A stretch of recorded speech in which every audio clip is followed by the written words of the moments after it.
Halo, apa kabar pemirsa? Senang sekali saya Wiki Adrian kembali menjumpai Anda dalam program Market Review, program yang akan membahas berbagai macam isu penggerak pasar modal Indonesia. Live streaming kami dapat Anda saksikan di www.idxchannel.com dan pemirsa inilah IDX ataupun Market Review selengkapnya. Ya, pemirsa, Kementerian Agama akhirnya memutuskan untuk tidak memberangkatkan jamaah haji untuk tahun 2020. Alasan utamanya karena otoritas Arab Saudi hingga saat ini tak kunjung membuka akses ibadah haji dari negara manapun akibat pandemi COVID-19.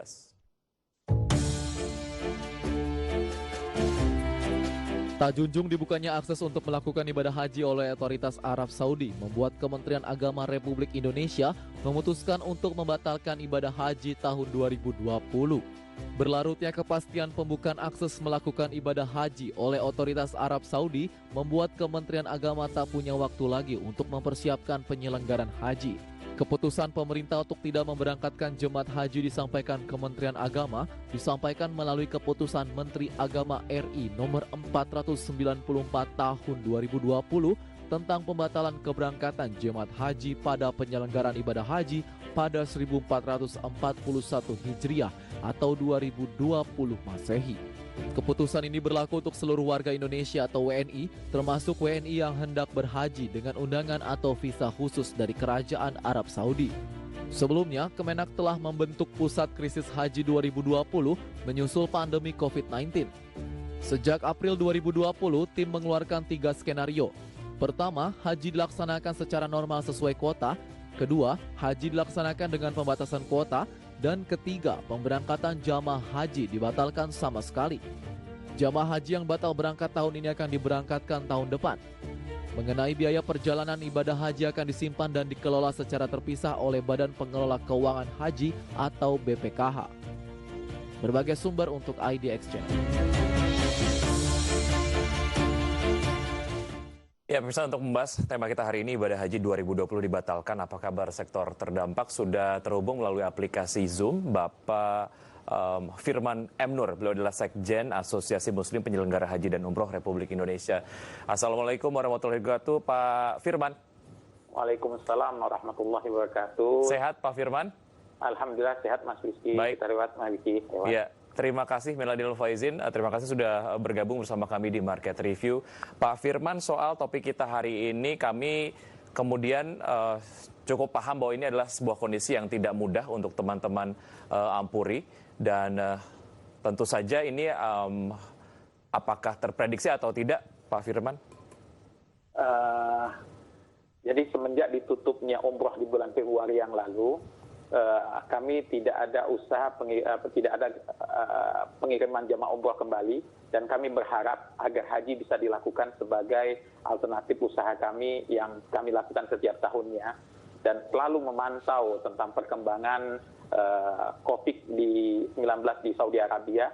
Dan bulan Idul Fitri ini banyak kabar baik yang kami dapat dari Tanah Suci, diantaranya lockdown mulai dibuka, bahkan Masjid Nabawi sudah dibuka untuk umum. Dan yang menarik sekali adalah sudah ada jadwal tersendiri tentang jadwal dibukanya Masjidil Haram. Yeah. Ini semuanya kabar baik, dan kami masih berpikiran positif. Tentu haji akan terlaksana tahun ini. Namun pada tanggal 2 kemarin, hari Selasa, kami dikejutkan adanya KMA 494 dari Menteri Agama yang menyatakan bahwa jamaah haji asal Indonesia dibatalkan untuk berangkat tahun ini. Baik, satu alasan utamanya adalah karena memang pemerintah Arab Saudi tidak kemudian memberikan kepastian mengenai dibukanya akses dilakukannya ibadah haji tahun 2020. Sehingga ini membuat Kementerian Agama, pemerintah Indonesia memiliki waktu yang sangat-sangat sempit untuk mempersiapkan ibadah haji 2020. Sejauh mana alasan ini ataupun hal ini kemudian dimengerti oleh teman-teman Ampuri? Jadi alasan KMA itu dapat kami maklumi bahwasanya tidak cukup waktu bagi pemerintah dalam hal ini untuk memastikan memberikan pelayanan yang baik bagi jamaah haji reguler. Sesungguhnya visa haji Indonesia itu ada 3, Pak Wiki. Pertama adalah haji reguler yang khusus yang jumlahnya 221.000. Dan wena khusus hanya 8% dari 221.000 atau sekitar 17.650-an. Jadi dan kami ini swasta yang diberi hak untuk menerima setoran, mengatur proses keberangkatan, bimbingan dan lain sebagainya. Sebagai usaha swasta, kami memastikan agar pelayanan kami ini baik dan lain sebagainya. Makanya dari awal-awal, dari bulan September yang lalu, September, Oktober, November itu kami sudah melakukan reservasi atas seluruh akomodasi, transportasi bagi calon jamaah yang akan berangkat haji tahun ini. Jadi kami sudah lakukan persiapan yang cukup matang, bahkan selama, walaupun dalam COVID yang cukup tinggi di Indonesia, di bulan Ramadan kemarin, kami tetap melakukan kegiatan manasik walaupun lewat online. Jadi kami telah melakukan persiapan-persiapan, dan ketika KMA ini menyatukan antara jamaah reguler yang perlu persiapan yang matang karena jumlahnya besar, dilakukan oleh pemerintah, sedangkan kami hanya 15.000, 17.000 dilakukan oleh lebih dari 350 PIHK, seyogyanya ada pemisahan di sana, tidak menjadi satu semuanya, karena bagaimanapun kami mempersiapkan sudah dari awal. Yang kedua, mayoritas konsumen kami adalah middle up, dan mereka usianya muda, dan mereka sangat inform sekali tentang bahayanya COVID-19, dan juga insya Allah jika diterapkan protokol-protokol tertentu kepada calon jamaah haji khusus, insya Allah mereka akan bisa mematuhi. Dan kami juga sudah menyatakan surat ke Menteri Agama bahwasanya Ampuri membawahi 400 lebih PPU dan PHK ini menyatakan jika haji tahun ini tetap dibuka oleh Kementerian Haji Saudi, kami akan siap untuk melaksanakannya, baik jika ada protokol khusus yang harus kami penuhi dari pemerintah Indonesia ataupun pemerintah Saudi. Baik, artinya sudah ada kaidah-kaidah ataupun upaya semaksimal mungkin yang sudah dilakukan oleh Ampuri. Jika kemudian ternyata kita sedikit berandai-andai Haji 2020 tidak dibatalkan. Baik, ada beberapa skenario sebetulnya yang sudah ditawarkan Kementerian Agama ataupun pemerintah Indonesia kepada otoritas Arab Saudi. Di antaranya adalah haji dilaksanakan secara normal sesuai kuota, kemudian yang kedua haji dilaksanakan dengan pembatasan kuota. Selain yang pembatalan, dua opsi awal tadi seberapa doable sebetulnya Pak Firman? Kalaupun misalnya mau dilakukan. Kemungkinan besar di opsi awal tidak mustahil karena kondisi COVID ini seluruh dunia ini melakukan protokol COVID semuanya. Tentunya pasti akan ada batasan khusus pastinya. Karena bagaimanapun kita lihat perkembangan ada di Tanah Suci sekarang, bahkan ini juga dilakukan di tanah air. Mulai hari ini kan di beberapa tempat masjid sudah dibuka dan kapasitasnya 40%. Begitu juga yang dilakukan oleh Masjid Nabawi yang sudah dibuka, hanya 40% kapasitas masjid yang boleh untuk diisi oleh jamaahnya dengan distance jarak tertentu yang ditentukan oleh mereka. Jadi seyogyanya kami di Ampuri dari awal pasti sudah melakukan persiapan sedikit banyak tentang memenuhi kriteria protokol tersebut. Di antaranya mungkin tipikal kamar yang seharusnya ada berempat atau bertiga, kemungkinan kami sudah ada asumsinya akan tidak boleh lebih dari 2 orang, dan lain sebagainya. Baik, ya Pak Firman, ada opportunity loss yang kemudian terhitung sebagai konsekuensi dari pembatalan haji tahun 2020. Jika kemarin saya sempat membaca di beberapa artikel jumlahnya bisa mencapai 200 hingga 300 juta US dollar. Bagaimana teman-teman menyikapi ini dan apa yang dilakukan setelah ini Pak Firman? Jadi kondisinya begini Pak Wiki, saat ini pembatalan baru sepihak dari pemerintah Indonesia, dan kami sebagai penyelenggara termasuk jamaah haji khusus termasuk yang dibatalkan juga oleh pemerintah. Sedangkan di pihak Saudi belum melakukan kebijakan apapun dibuka atau dibatalkan. Nah, yang di awal saya sampaikan bahwa kami telah melakukan banyak deposit untuk persiapan keberangkatan haji tahun ini. Nah, yang akan menjadi agak riskan bagi kami adalah jika akhirnya pemerintahan Saudi itu tetap membuka haji, tentu akan sulit bagi kami untuk bisa menarik dana-dana yang sudah kami bayarkan sebagai persiapan haji tersebut. Karena alasannya apa? Karena pihak Saudi mengatakan, mungkin pihak ketiga di sana mengatakan haji dibuka kok. Permasalahannya adalah Anda tidak datang ketika haji sudah datang.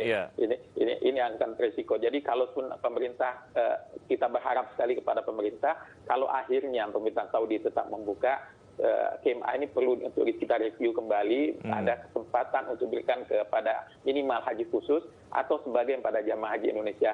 Karena pertama adalah kuota ini adalah sangat riskan di Indonesia. Karena jumlah daftar tunggu juga sudah sangat panjang. Bahkan ada sampai 35 tahun sebagian daerah Aceh dan Sulawesi Selatan itu 35 tahun. Nah, haji khusus pun sudah menunggu 5 sampai 6 tahun. Jadi sudah antrian kita cukup panjang. Jika dibuka tentu sangat tidak efisien kita penggunaan kuota yang ada atau kesempatan untuk masyarakat untuk menunaikan ibadah haji di tanah suci. Baik, ada upaya komunikasi government to government yang mungkin diharapkan agar kerugian dalam tanda kutip akibat pembatalan ini dapat diminimalisir secara maksimal. Baik, Pak Firman, kita jeda sejenak. Oke, baik. Usai jeda kami akan segera kembali, dan pemirsa tetap di Market Review. Usai jeda kami akan segera kembali.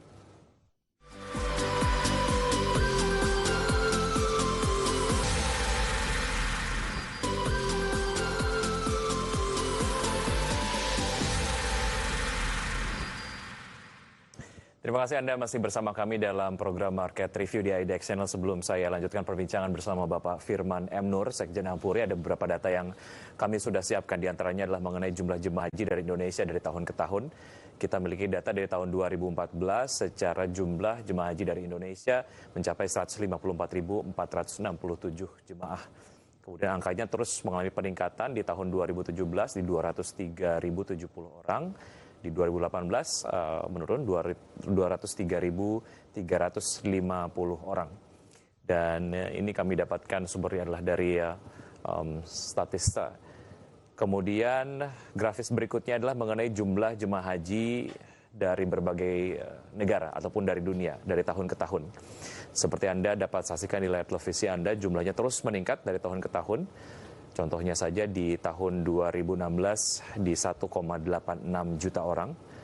Jumlahnya terus meningkat ke 2,37 juta orang di tahun 2018, dan di tahun 2019 jumlah jemaah haji dunia yang melakukan ibadah haji ke Arab Saudi sebanyak 2,5 juta orang.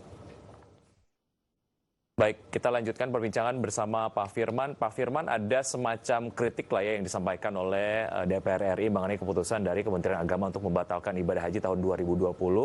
Katanya ini adalah sebuah keputusan yang dilakukan secara sepihak. Apakah betul itu yang dirasakan oleh teman-teman Ampuri? Kami dalam posisi di bawah di bawah izin operasional kami dari Kemenak. Jadi kami dalam posisi hanya bisa memaklumi, Pak. Tentu kita juga sama-sama bisa memperhatikan dari perkembangan yang ada dan beberapa diskusi yang ada. Bahkan saya sendiri dalam beberapa diskusi juga hadir di sana. Keluhan ada komunikasi yang kurang lancar atau kurang tepat lah, sehingga keputusan ini keluar. Yang menurut kami juga bisa dipahami begitu, karena kita di pertimbangan halnya kebijakan ini perlu banyak dari segala sektor, dari segala faktor, baik ekonomi, kelanjutan usaha, umat, baik hubungan bilateral dan hubungan antara dua negara juga menjadi pertimbangan. Karena perlu ketahui, sebagaimana tadi disampaikan, bahwa sesungguhnya Indonesia adalah penentu yang cukup penting suksesnya perjalanan ibadah haji oleh pemerintahan Saudi, karena kita adalah pengirim jamaah haji terbanyak di dunia, yang jumlahnya tahun ini rencananya 231.000. Baik. Ya, artinya belum sempat ada input yang disampaikan oleh teman-teman Ampuri kepada Kementerian Agama sebelum keputusan ini disampaikan ya, Pak Firman? Iya, belum sempat terjadi dialog yang baik sebetulnya. Okay. Namun kemarin sudah kami, setelah diumumkan, baru ada acara kumpul yang dihadiri cukup petinggi dari Kemenak, dan beberapa aspirasi kami sampaikan kepada pihak Kemenak. Baik, apa konsekuensinya dari kemudian komunikasi yang terputus ini? Apakah ada hal-hal yang akhirnya sebelumnya sudah diantisipasi, tapi kemudian ketika ini menjadi sebuah keputusan yang teman-teman merasa tidak dilibatkan, akhirnya menjadi menimbulkan dampak yang agak lebih boleh dibilang agak lebih parah dalam tanda kutip? Jadi kami menyampaikan angan-angan, karena ini masih kondisi sepihak dari pemerintah Indonesia. Hendaknya kalau seandainya akhirnya pemerintah Saudi sama-sama membatalkan dan clear, tidak ada lagi solusi untuk kepastian keberangkatan, dan kami juga mungkin akan lebih mudah untuk menarik dana-dana kami yang sudah terbayarkan di Saudi Arabia. Namun jika ada kesempatan, saya kira perlu dievaluasi tentang keputusan ini, karena beberapa masukan juga yang kami dengar, keputusan pembatalan seyogyanya dari level tertinggi dari negara ini. Karena selama ini juga kami juga dapat mendapatkan keputusan tentang pelunasan segala macam itu dari level tertinggi juga dari negara ini. Oke, jika memang langkah komunikasi yang intens sebelum kebijakan ini diputuskan, Input apa yang sudah disiapkan oleh teman-teman Ampuri, Pak Firman? Pertama adalah perlu dipertimbangkan itu masalah kuota, kesempatan itu jika ada seyogyanya kita pakai. Karena tentu pasti dari sekian banyak jamaah, ratusan ribu jamaah itu bisa memenuhi kriteria yang diinginkan oleh pemerintah Indonesia atau baik pemerintah Saudi untuk dapat melaksanakan ibadah haji sesuai ketentuannya. Yang kedua adalah jangan sampai kita tidak memanfaatkan kesempatan yang artinya berefek kepada daftar tunggu yang panjang. Karena perlu diketahui, kami dari persepsi kami sajalah sebagai pengusaha, bahwasanya kalau seandainya haji ini tidak bisa kami laksanakan, hampir dalam tahun bisnis 2020 kita tidak ada kegiatan bisnis umrah dan haji, kecuali hanya di bulan Januari. Dan kami jika ini sudah mutlak dan tidak ada alternatif, jika qadarullah sudah menjadi keputusan pertama batal semuanya, kami berharap juga pemerintah melakukan stimulus buat penyelenggara ini. Karena kita ketahui bahwa penyelenggara yang jumlahnya lebih dari 1.000, kalau haji dan umrah kita gabungan PPP akan lebih dari 1.000, dan mereka punya puluhan dan ratusan keluarga dengan karyawannya, kemudian juga ada pembimbing, termasuk para ustadz juga yang membimbing dan sebagainya masuk di dalam usaha ini. Jadi tidak cukup penting, saya kira cukup besar juga berpengaruh ke ekonomi umat. Baik. Dan kami juga ingin sebetulnya paling tak kemudahan-kemudahan tersebut, kelanjutan usaha kami ketika umroh dibuka atau haji tahun depan kita bisa dapat maksimal melayani masyarakat. Baik. Jika kemudian calon jemaah haji yang tidak jadi berangkat di tahun 2020 ini dipastikan akan berangkat di tahun 2021, artinya secara kuota sudah dikunci, kepastiannya sudah dikunci. Betul, tapi yang kita tidak bisa kunci adalah jika ada elemen-elemen pembiayaan yang nantinya akan bertambah. Beberapa pihak melihat bahwa sebaiknya ini nggak ditambah karena ini adalah bukan keinginan dari calon jemaah haji sendiri gitu ya. Inilah dalam tanda kutip force major yang dampaknya dirasakan oleh banyak pihak. Apa yang bisa diantisipasi kalaupun misal nanti ada penambahan biaya ataupun peningkatan biaya di beberapa elemen-elemen tertentu supaya ujung-ujungnya nantinya tidak dibebankan kepada calon jemaah haji, Pak Firman? Iya, tentunya pertama jamaah ini kita harus bagi dua porsinya, Pak. Ada reguler, ada haji khusus. Kalau dari persepsi haji khusus, tentu kami ini kan dananya kan mengikat dengan harga dolar, harga fluktuasi inflasi juga akan berpengaruh. Kemudian juga ada komponen kenaikan yang diakibatkan kebijakan, misalnya kayak airline, satu pesawat kapasitasnya tidak bisa 100%, hanya bisa maksimal 60%, tentu 40% kos akan dibagi rata dengan sisa 60% penumpang.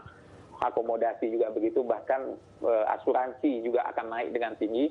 Saya kira bisa dipahami oleh jamaah. Makanya tadi kami bilang kemampuan untuk itu tentu tidak ada di haji khusus sebetulnya. Karena kalau untuk reguler agak sulit mengubah kebijakan harga segala macam. Karena perlu keputusan pemerintah secara umum antar lembaga. Nah, kalau haji khusus yang bersifat bisnis, kami juga bisa melakukan fleksibilitas.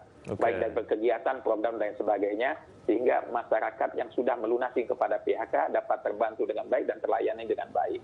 Upaya komunikasi seperti apa? Ataupun mungkin hal yang sudah dilakukan oleh Ampuri terhadap calon-calon jemaah haji yang kemudian pemberangkatannya dibatalkan tahun ini. Usai jeda kami akan segera kembali. Pemirsa tetap di Market Review, kami akan kembali usai jeda.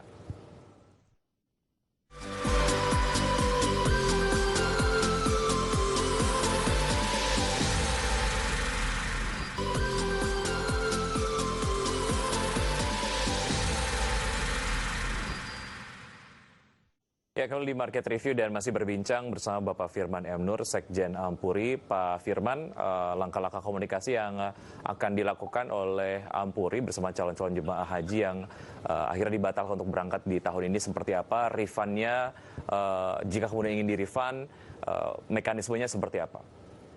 Jadi KMA 494 ini juga dijelaskan dengan detailnya, bahwasanya kondisinya jamaah akan dibatalkan keberangkatannya. Opsi pertama adalah seluruh dana yang ada, baik yang setoran awal atau setoran pelunasan, akan tetap di akun BPKH untuk diinvestasikan, kemudian jamaah akan mendapatkan bagi hasil sebelum keberangkatan tahun depan. Itu yang pertama. Namun juga ada opsi kedua bagi jamaah yang merasa dananya cukup diperlukan oleh mereka untuk dana pelunasan saja yang udah khusus besarnya sebesar $4.000 Amerika, dapat diajukan pengembaliannya ke BPKH melalui PHK masing-masing. Jadi cukup menyampaikan memenuhi beberapa penandatanganan surat permohonan, kemudian pernyataan, kemudian PHK masing-masing di tempat jamaah itu mendaftar akan memprosesnya melalui BPK untuk dananya dikembalikan. Baik, ya sejauh ini yang di bawah Ampuri berapa persen yang melakukan refund, berapa persen yang kemudian tetap menyimpan dananya? Jadi kami sampai saat ini belum mendapatkan data yang cukup lengkap ikut valid dari data tersebut. Namun proses refund belum ada yang menaik rekomendasi segala macam melalui asosiasi untuk diberikan proses untuk minta rekom untuk melakukan prosesnya. Ya. Tapi yang jelas kami menyampaikan bahwasannya masih ada usaha dari kami terakhir. Siapa tahu pemerintah Saudi akhirnya tidak membatalkan tapi tetap membuka. Berharap pemerintah juga membuka pintu untuk kami sebagai pengusaha untuk bisa menjalankan usahanya dan juga melayani jamaah haji khusus yang sudah terdaftar. Yang pada saat mendaftar melakukan pelunasan jamaah haji khusus itu membayar dalam bentuk dolar dan dibeli dari rupiah yang kursnya bagaimana Pak Wiki tahu pada saat itu cukup tinggi ketika Februari Maret. Jadi di puncak-puncak harga dolar waktu itu kita belinya. Baik, Pak Firman, jika ada keputusan lain gitu ya, artinya dari pemerintah Arab Saudi akan membuka akses untuk melakukan ibadah haji ke sana dan juga mungkin ini juga langkah yang sama juga akan dilakukan oleh pemerintah Republik Indonesia. Apakah ini secara waktu untuk persiapan untuk melakukan perjalanan ataupun ibadah haji cukup? Ya, kalau untuk inah khusus cukup, karena inah khusus itu bahkan sampai 4 Zulhijjah atau 5 sehari sebelum puncak kegiatan haji itu wukuf masih bisa berangkat di sana. Oke, baik. Dan seperti ketahui bahwa kami menggunakan pesawat reguler. Jadi pesawat reguler ini tentu akan banyak pilihan, banyak alternatif dan sebagainya. Tidak pasti harus menggunakan charter flight. Baik, Pak Firman, tadi Anda sampaikan bahwa sebetulnya Indonesia memiliki peranan yang cukup penting lah ya dalam penyumbang devisa kepada pemerintah Arab Saudi karena Indonesia adalah sebagai negara Muslim terbesar di dunia yang juga menyumbang jumlah jemaah haji terbanyak di setiap tahunnya. Kita adalah nomor 1 terbesar untuk jamaah haji dan nomor 2 terbesar untuk jamaah umroh. Karena kita jamaah umroh kita per tahun lebih dari angka 1 juta jamaah. Baik, artinya posisi Indonesia cukup penting di mata Arab Saudi. Sangat penting, sangat penting. Daya tawarnya seperti apa? Artinya gini, jika walaupun ini adalah sebuah hal yang cukup force major yang terjadi tahun ini, jika kemudian ada privilege lah ya yang mungkin bisa ditawarkan sebagai privilege substitusi tahun depan yang bisa ditawarkan oleh pemerintah Arab Saudi kepada jamaah haji asal Indonesia. Apa yang diharapkan? Ya, sebagaimana kalau seandainya pembahasan terakhir dan tahun depan kita harapkan ada penambahan kuota tentunya karena semua masyarakat ingin semuanya menginginkan keberangkatan mereka tidak lebih mundur kembali karena opsi untuk penambahan kuota itu ada. Kenapa? Karena pemerintah Saudi punya visi yang cukup kita kenal semuanya 2030 Vision 2030 yang menginginkan pertambahan jumlah kedatangan jamaah umroh pun jamaah haji. Bahkan target mereka dalam 1 tahun umroh dan haji bisa 30 juta. Yang saat ini masih kurang di bawah sekitar 18 juta baru mereka capai. Jadi sinergi sebetulnya kalau seandainya pemerintah Indonesia melakukan diplomasi hubungan hubungan baik dengan pemerintah Saudi untuk bisa mendapatkan penambahan kuota. Penambahan kuota yang diharapkan sampai berapa banyak, Pak Firman? Ya, mungkin sekitar 20% dari kuota yang didapat sekarang masih cukup masuk akal untuk kita ajukan ke pemerintahan Saudi. Dan itu sinergi juga dengan target mereka. Mereka juga selalu meningkatkan fasilitas mereka, persiapan mereka diperbanyak, diperbaiki segala macam. Untuk jumlah target itu 30 juta dalam setahun yang sekarang baru dicapai sekitar 18 juta. Baik, Pak Firman, PR-PR apa yang bisa diselesaikan selama kemudian kita asumsikan bahwa ini firm, fix perjalanan ibadah haji tahun 2020 dibatalkan gitu ya, tidak akan ada kebijakan yang lain ataupun keputusan yang lain. Hal-hal yang bisa dilakukan untuk memperbaiki berbagai macam lini lah ya dalam penyelenggaraan ibadah haji. Pertama adalah dari persepsi kami saja dulu sebagai pengusaha, bahwasanya kami kesempatan untuk melakukan usaha tertutup. Kami berharap pemerintah dalam hal ini ketika membuat keputusan ini ada solusi lain sebagai stimulus kelangsungan usaha kami. Itu yang pertama. Yang kedua, memastikan dukungan dari pemerintah memastikan dana-dana yang telah terbayarkan oleh seluruh penyelenggara ini dapat bisa segera dikembalikan oleh pihak-pihak ketiga agar itu tidak menyebabkan kerugian lebih besar dari pengusaha penyelenggara haji Republik Indonesia. Ya, baik Pak Firman, terima kasih sudah bergabung dan juga berbincang bersama kami. Sehat selalu, salam untuk teman-teman di Ampuri. Terima kasih Mas Wiki. Terima kasih, Assalamualaikum warahmatullahi wabarakatuh. Waalaikumsalam. Ya, pemirsa tetap di Market Review saja, kami akan kembali dengan perbincangan bersama Bapak Ziva Narendra, beliau adalah Presiden Direktur Aviator Indonesia. Masih kemudian berbincang mengenai sektor yang terdampak dari pembatalan ibadah haji tahun 2020. Kami akan segera kembali.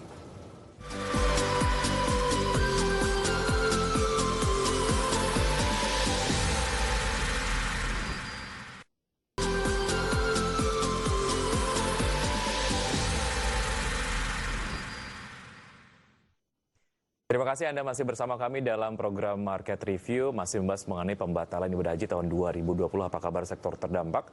Ada informasi mengenai Institute of Development on Economic and Finance atau INDEF menyambut baik pembatalan keberangkatan haji pada tahun ini hari untuk mencegah adanya penularan virus yang jauh lebih luas.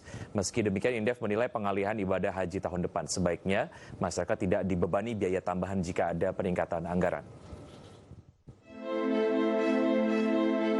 Langkah pemerintah melalui Kementerian Agama untuk membatalkan penyelenggaraan ibadah haji di Tanah Suci pada tahun 2020 dipandang tepat oleh pengamat ekonomi dari INDEF. Direktur Eksekutif INDEF Tauhid Ahmad menyebutkan, dengan dibatalkan ibadah haji tahun ini dapat mengurangi penyebaran COVID-19 di tanah air.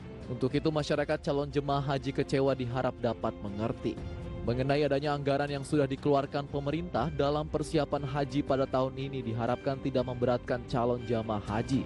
Begitu pula bila dalam penyelenggaraan ibadah haji tahun depan, jika ada peningkatan anggaran, tidak dibebankan kepada masyarakat dan dapat memanfaatkan dana hasil pengelolaan dari Badan Pengelola Keuangan Haji.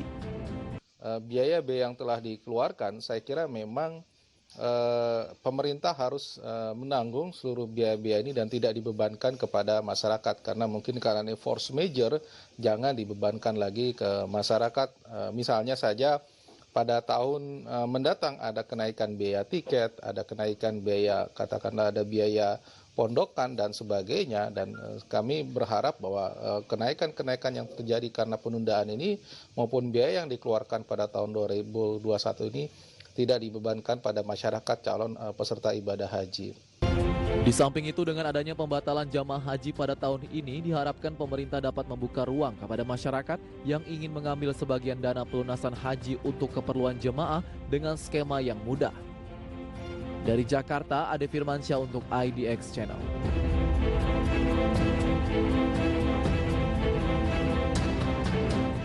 Ya, untuk kembali berbincang mengenai tema kita hari ini, berhaji 2020 ditiadakan, apa kabar sektor terdampak? Sudah terhubung melalui aplikasi Zoom Bapak Ziva Narendra, beliau adalah Presiden Direktur Aviator Indonesia. Selamat pagi Pak Ziva. Selamat pagi Mas Wiki. Ya, terima kasih sudah bergabung bersama kami di Market Review Pak Ziva. 3,4 triliun rupiah adalah jumlah kerugian yang ditanggung oleh Garuda Indonesia akibat pembatalan dari perjalanan ibadah haji tahun ini. Hanya segitu saja angkanya atau sebetulnya menurut Anda ada kerugian yang lebih besar? Kalau dari kerugian keseluruhan sebagai dampak dari wabah COVID ini dan tentunya juga penumpukan dari beban-beban yang dibawa dari tahun sebelumnya, termasuk pada saat itu penjualan sudah mulai menurun, tidak hanya dirasakan oleh Garuda dan Garuda Indonesia Group, tapi juga semua maskapai nasional. Pukulan dengan pembatalan haji ini tentunya impact-nya ada juga, dan ada biaya-biaya lain selain dari yang tadi Mas Wiki sebutkan 3,5 triliun rupiah itu ya. Jadi memang ada biaya berjalan yang sifatnya adalah direct operating cost yang tentunya sudah diantisipasikan, yang tapi juga variabel karena kerugian tersebut kan dihitung pada saat beban biaya itu berlaku pada masa itu. Namun ketika ada fluktuasi lagi terjadi, tentunya harganya berubah lagi. Jadi menurut perkiraan saya ini masih akan bertambah lagi gitu. Oke, ya sebagaimana kita tahu juga sektor transportasi udara adalah salah satu sektor yang paling terdampak dari pandemi COVID-19, dan sebetulnya perjalanan haji tahun 2020 juga ini nampaknya dijadikan satu harapan sebetulnya gitu ya, untuk kemudian menahan kerugian ataupun meminimalisir kerugian yang dirasakan oleh maskapai. Baik, secara subsektor, adakah subsektor lain yang kemudian juga merasakan dampak dari pembatalan ibadah haji tahun 2020 di penerbangan? Tentunya banyak sekali ya, mulai dari penyedia jasa pihak ketiga seperti misalnya koordinator travel, kemudian juga sampai dengan aspek non udaranya, tapi yang turut terintegrasikan dalam aransemen atau pengaturan kepergian jamaah haji ini, sampai misalnya hospitality industry. Kita tahu salah satu industri yang juga terkena dampak besar selain penerbangan adalah perhotelan atau hospitality. Kemudian dari catering juga tentunya penyedia jasa makanan pada saat dalam perjalanan. Kemudian juga tentunya penyedia jasa angkutan darat, kemudian konsesi-konsesi lainnya. Jadi ini dampaknya cukup besar. Kalau yang berhubungan dengan penerbangan itu sendiri tentunya juga ke pihak ketiga seperti ke penyedia bahan bakar seperti Pertamina, kemudian juga ke jasa ground handling, bandara dan seterusnya begitu maksudnya. Penyesuaian seperti apa dalam hal efisiensi yang kemudian akan dilakukan oleh maskapai? Mengingat opportunity loss yang terjadi akibat pembatalan ini ya cukup besar. Tadi prediksinya 3,4 triliun rupiah. Betul, karena kita ingat di bulan Januari itu sudah diumumkan bahwa ada 2 maskapai dari Indonesia dan 2 maskapai dari Arab Saudi yang akan melayani jemaah haji dari Indonesia, yaitu Garuda Indonesia sendiri, kemudian ada Citylink, ini keduanya karena adalah maskapai BUMN dan memiliki pesawat berbadan lebar yaitu Airbus 330, dan Garuda Indonesia memiliki juga Boeing 777. Kemudian ada Saudi Arabia dan juga Flynas, maskapai yang akan melayani jemaah haji Indonesia. Nah, efisiensi seperti apa yang perlu dilakukan? Sebetulnya efisiensi saat ini terlepas dari dampak atau dari opportunity loss yang dialami akibat dari pembatalan haji ini adalah pengurangan kos-kos yang tidak esensial. Kita tahu bahwa semenjak bulan April, maskapai sudah mulai melakukan perampingan, yaitu dari segi operating cost. Otomatis dengan pesawat disuspend operasinya atau tidak dilaksanakan, tentunya biaya-biaya seperti bahan bakar, kemudian juga untuk navigasi dan lain-lain itu otomatis di-cut. Namun kita sudah maju sekarang ke bulan Juni, maskapai akan perlu melakukan efisiensi lebih ketat lagi. Dan seperti kita baca di berita beberapa hari terakhir, ini sudah mulai sampai dengan perampingannya berdampak kepada pengurangan SDM di beberapa maskapai. Nah, saya kira ini akan terus menjadi upaya yang dilakukan oleh pihak-pihak maskapai hingga paling tidak sisa dari tahun 2020 ini, gitu Mas Vicky. Baik, penyesuaian model bisnis seperti apa yang nampaknya ini akan dilakukan oleh maskapai penerbangan untuk meminimalisir kerugian ataupun opportunity loss yang hilang akibat ataupun yang terjadi akibat pembatalan ibadah haji tahun 2020 ini. Kita akan lanjutkan usai jeda berikut ini, Pak Ziva, dan pemirsa tetap di Market Review. Usai jeda kami akan segera kembali.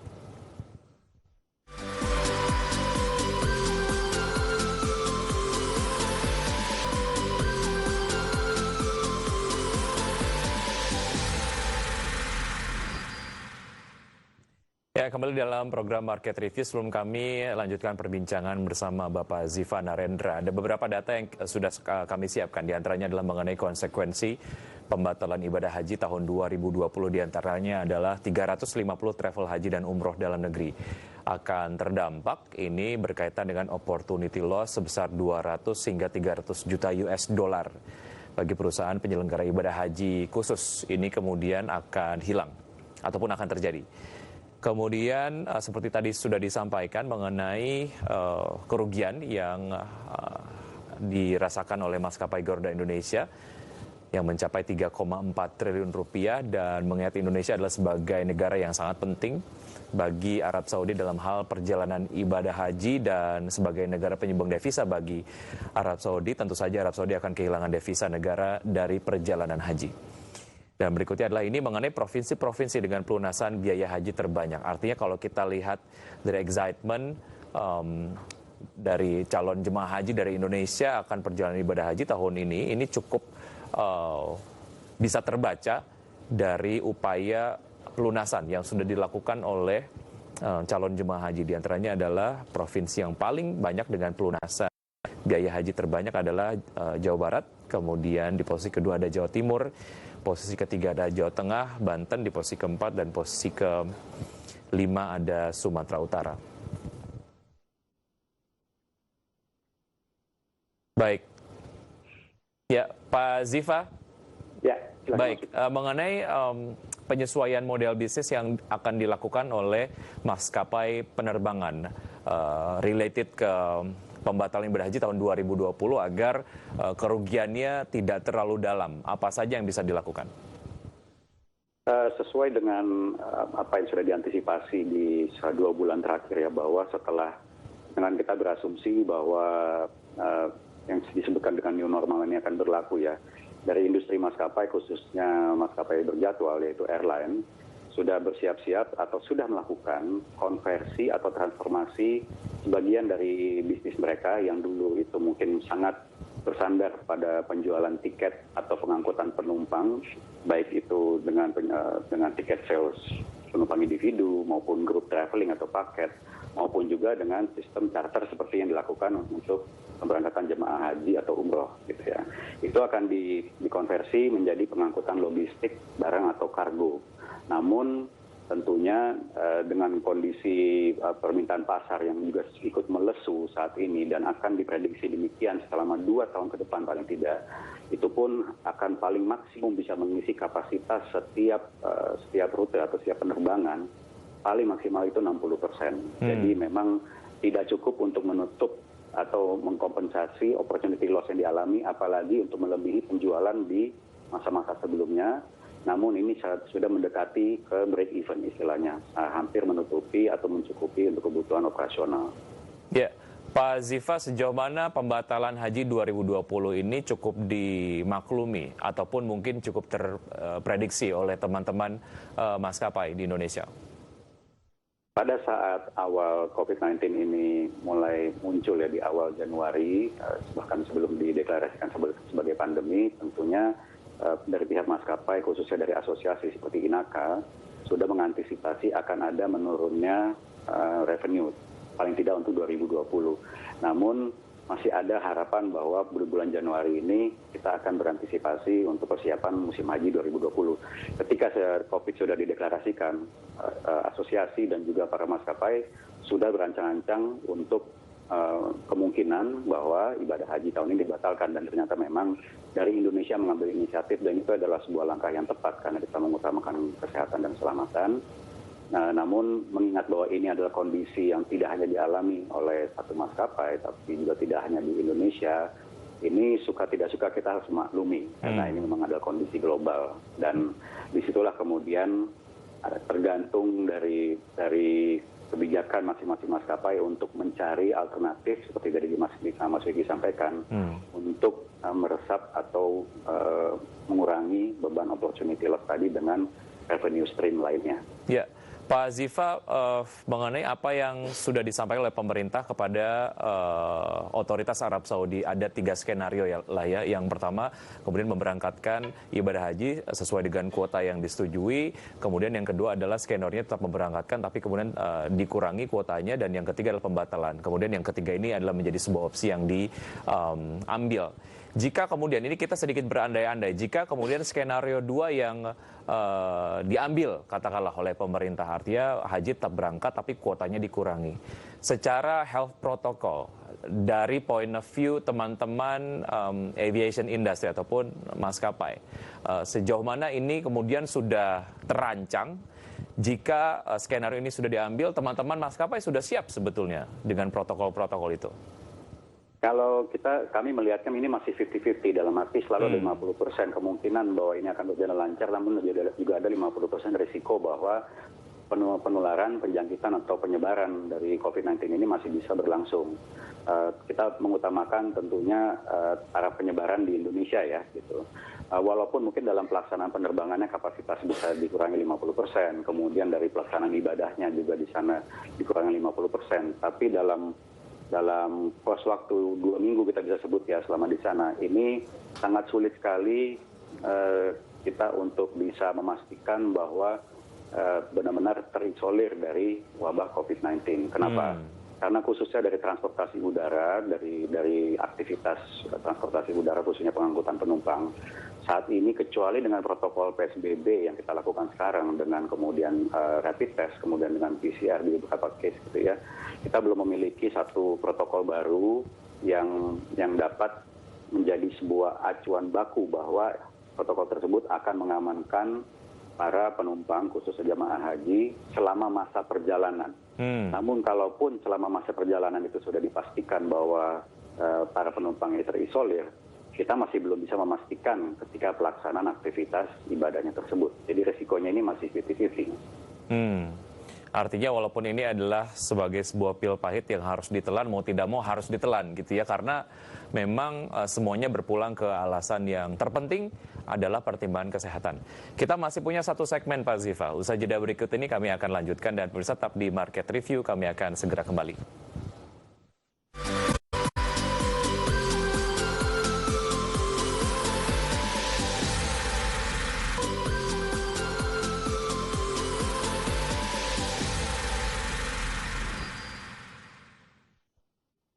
Kita sudah sampai di segmen terakhir. Pak Ziva, tadi sempat dibahas mengenai mekanisme dan mekanisme akan dilakukan mengenai dana yang sudah tersimpan ataupun dana yang sudah disetorkan. Apakah itu akan disimpan untuk kemudian dilakukan investasi dan dilakukan bagi hasil nantinya dengan calon jemaah haji ataupun akan dilakukan refund. Bagaimana dengan mekanisme refund ini? Artinya kita bicara business to business lah ya, dari penyelenggara haji dan juga umroh, travel agent, kemudian ke teman-teman maskapai.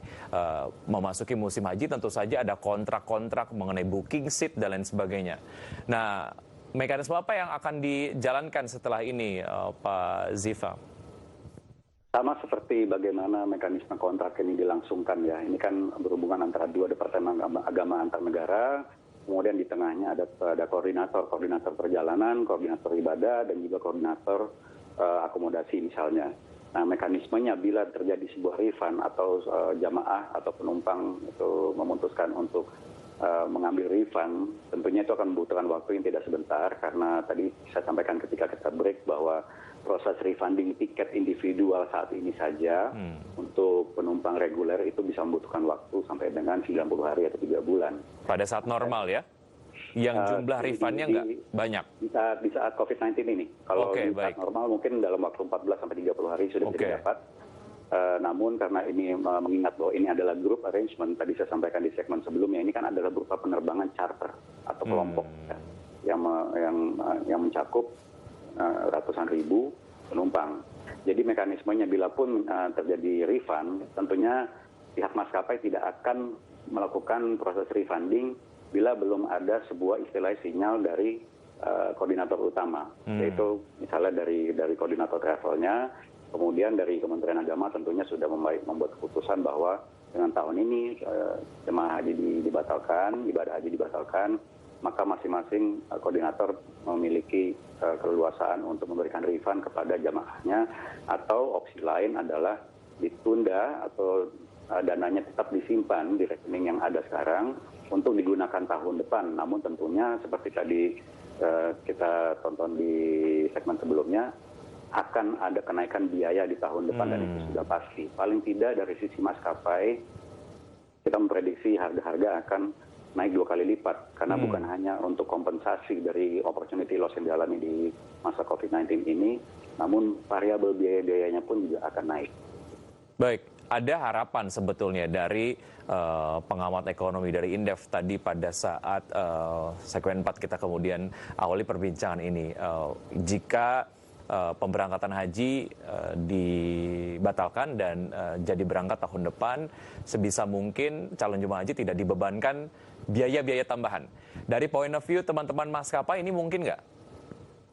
Sangat mungkin, dan harapan kami pun juga begitu, karena sebetulnya kan maskapai di sini hanya medium ya, hanya pengantar. Hanya yang membawa jemaah dari poin A ke poin B dan seterusnya. Harapannya adalah supaya kami tidak membebani lagi para jemaah, namun ini kembali ke kebijakan pemerintah, karena mengingat betapa pentingnya ibadah haji ini, khususnya bagi warga Indonesia yang mayoritas adalah Muslim, adalah sebuah kebijakan dari pemerintah untuk menekan atau menanggung adanya kenaikan biaya bila ibadah haji itu dilakukan tahun depan. Jadi harapannya pastinya akan ada kenaikan biaya, namun kami mengharapkan ada kebijakan dari pemerintah untuk menanggung kenaikan biaya tersebut. Bukan kemudian diimpos atau dikenakan kepada para jamaah. Baik, langkah-langkah konsolidasi yang dilakukan oleh teman-teman di industri penerbangan pasca kebijakan pembatalan perjalanan ibadah haji tahun 2020, apa yang dilakukan setelah ini, Pak Ziva? Tentunya seperti efisiensi yang tadi saya sampaikan sebelumnya ya, namun juga akan ada pengurangan beberapa armada, bagian dari armada pesawat, karena tentunya dengan menurunnya kuota dan juga misalnya pun kita sudah memasuki tahap new normal, nanti kita bisa mengantisipasi bahwa volume dari penerbangan atau pengangkutan penumpang ini akan menurun sampai dengan 50%. Jadi otomatis semuanya itu akan menurun kapasitas 50%, sehingga ada beberapa langkah untuk mengurangi jumlah armada, walaupun tidak sampai 50%, tapi cukup signifikan agar memfokuskan kepada penerbangan satu domestik dulu, dan kemudian internasional sebagai nomor 2 gitu. Tapi juga untuk bisa menampung alternatif seperti pengangkutan kargo atau moda pemasukan yang lainnya di samping pengangkutan penumpang yang tradisional. Baik. Ya, Pak Ziva, satu lagi mengenai daya tawar Indonesia sebagai negara yang cukup penting bagi Arab Saudi. Tadi sempat disampaikan oleh Ampuri, pengennya sih kalaupun ada privilege sebagai pengganti ataupun dalam tanda kutip obat kekecewaan yang kemudian terjadi tahun 2020, walaupun ini adalah force major, mengenai penambahan kuota. Pengennya itu akan di-approve oleh otoritas Arab Saudi. Dari point of view aviation industry, bagaimana Anda melihat ini sebagai salah satu obat juga lah ya, mengenai opportunity loss yang terjadi tahun ini? Ya, saya kira karena kan begini ya, banyak pembayaran atau misalnya biaya yang dikeluarkan untuk ibadah haji ini kan sudah banyak dikeluarkan di depan, dan banyak sekali biaya ini yang akhirnya tidak bisa digunakan karena negara mengambil keputusan untuk tidak mengirim jemaahnya. Diharapkan akan ada insentif agar seperti yang tadi saya sampaikan, bahwa beban biaya atau penambahan beban biaya yang kemungkinan akan dialami tahun depan itu dihilangkan atau diberikan keringanan paling tidak. Dan kemudian juga seperti tadi disampaikan oleh Pak Firman di narasumber sebelumnya, diberikan kuota ekstra sebagai Indonesia yang adalah jumlah pengirim jemaah terbanyak dalam ibadah haji. Ya, Pak Ziva, terima kasih sudah bergabung bersama kami di Market Review. Sukses untuk Anda, sehat selalu. Terima kasih. Terima kasih, Mas Yusuf. Ya. Baik, pemirsa, demikian perbincangan kami bersama beberapa narasumber dalam program Market Review di tema kami hari ini. Semoga dapat memberikan informasi dan juga referensi untuk Anda. Saya Wiki Ardian, undur diri. Terima kasih. Sampai jumpa.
Defisit APBN telah